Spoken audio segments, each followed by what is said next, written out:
ಇವತ್ತು ನಾವು ಸಂಜೆ ಟೀ ಜೊತೆ ಸ್ನ್ಯಾಕ್ಸ್ ಮಾಡೋ ರೆಸಿಪಿ ತಿಳ್ಕೊಳ್ಳೋಣ.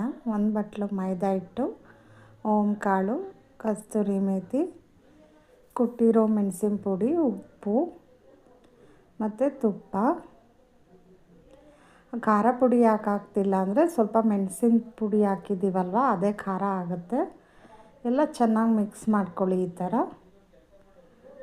ಆಮೇಲೆ ಫ್ರೆಂಡ್ಸ್, ನೀರು ಹಾಕಿ ಚಪಾತಿ ಹಿಟ್ಟಿಗಿಂತ ಸ್ವಲ್ಪ ಗಟ್ಟಿ ಇರಬೇಕು ಆ ಥರ ಕಲಿಸ್ಕೊಳ್ಳಿ. ಕಲಸಿ ಅದನ್ನು ಒಂದು 10 ನಿಮಿಷ ರೆಸ್ಟ್ ಮಾಡೋಕ್ಕಿಡಿ. ಇವಾಗ ಅದನ್ನು ಲಟ್ಟಿಸ್ಕೊಳ್ಳಿ, ಚಪಾತಿ ಥರನೇ ಲಟ್ಟಿಸ್ಕೊಳ್ಳಿ. ಅಗಲಕ್ಕೆ ಸ್ವಲ್ಪ ತೆಳುವಾಗಿ ಲಟ್ಟಿಸ್ಕೊಳ್ಳಿ, ಅದೇನು ಅರ್ಧೋಗಲ್ಲ. ಲಟ್ಟಿಸ್ಕೊಂಡ್ಮೇಲೆ ಚಾಕುವಿನಿಂದ ನಿಮಗೆ ಯಾವ ಶೇಪ್ ಬೇಕೋ ಆ ಥರ ಕಟ್ ಮಾಡ್ಕೊಳ್ಳಿ. ನೋಡಿ, ಈ ಥರ ಆಗುತ್ತೆ. ಅದೇನು ಒಂದಕ್ಕೊಂದು ಅಂಟ್ಕೊಳ್ಳಲ್ಲ. ಆಮೇಲೆ ಅದನ್ನು ಎಣ್ಣೆಯಲ್ಲಿ ಫ್ರೈ ಮಾಡಿ ಫ್ರೆಂಡ್ಸ್.